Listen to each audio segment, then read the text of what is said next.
Vijay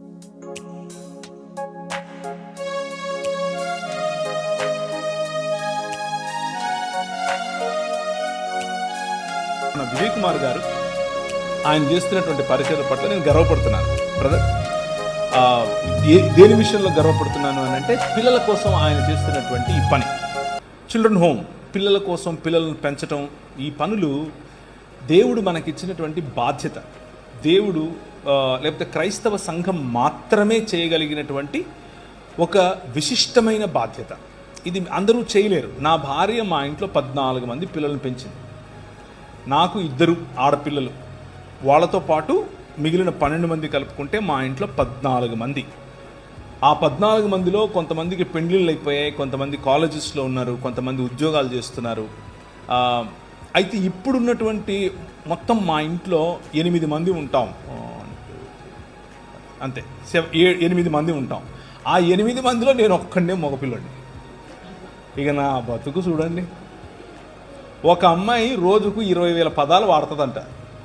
20,000 multiplied by 7 కొట్టండి sir, 140,000. నేనొక్కడే అలా కూడా బతికున్నాను అని అంటే చూడండి, అర్థం చేసుకోండి ఈ పరిచర్యలో ఉన్న గొప్పతనం.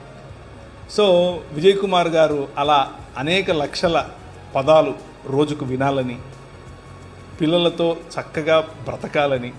ఇంకో విషయం తెలుసా, కష్టపడి పనిచేసి అంటే, నాకు ఒక చిన్న కంపెనీ ఉంది, ఒక చిన్న వ్యాపారం ఉంది. ఆ వ్యాపారంలో ఒక 50 మంది ఎంప్లాయీస్ ఉన్నారు నాకు. ఆ 50 మంది ఎంప్లాయీస్ మధ్యలో నేను పనిచేస్తాను. దాన్ని బిజినెస్ యాజ్ ఎ మిషన్ అని పిలుస్తాం. అంటే వ్యాపారాన్ని పరిచర్యగా చేయటం.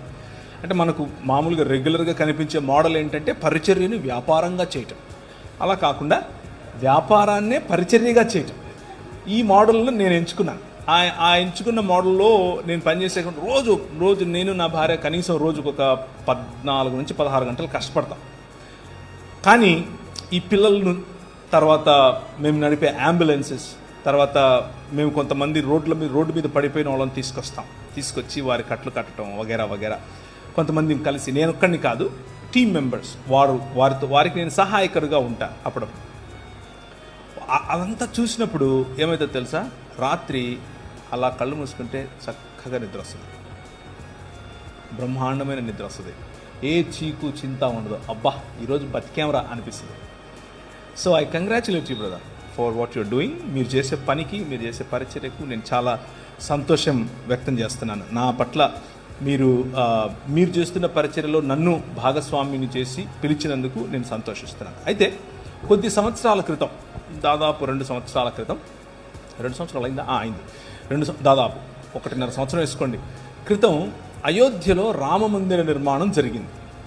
అయోధ్యలో రామ మందిర నిర్మాణం జరిగినప్పుడు మన దేశ ప్రధాని గౌరవనీయులు నరేంద్ర మోదీ గారు వెళ్ళి ప్రాణప్రతిష్ఠ అనే కార్యక్రమంలో పాల్గొన్నారు.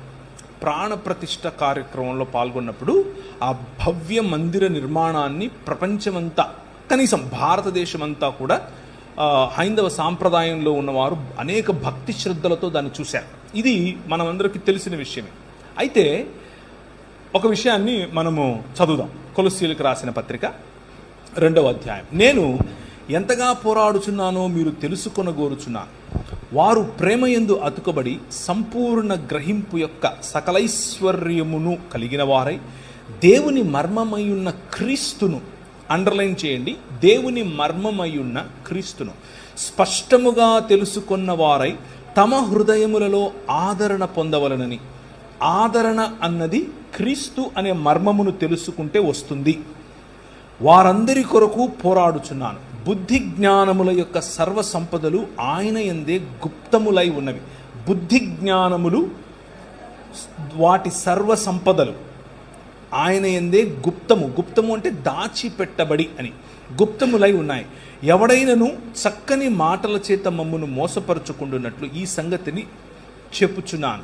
నేను శరీర విషయంలో దూరముగా ఉన్నను, ఆత్మ విషయంలో మీతో కూడా ఉండి మీ యోగ్యమైన ప్రవర్తనను క్రీస్తునందలి మీ స్థిర విశ్వాసమును చూచి ఆనందించుచున్నాను. కావున మీరు ప్రభువైన క్రీస్తు యేసును అంగీకరించిన విధమున ఆయన యందు వేరు పారిన వారై ఇంటి వలె కట్టబడుచు మీరు నేర్చుకున్న ప్రకారము విశ్వాసమందు స్థిరపడుచు. ఇంటి వలె కట్టబడుచు, ఆలయము వలె, మందిరము వలె, భవనము వలె. అండర్లైన్ చేసుకోవాలి.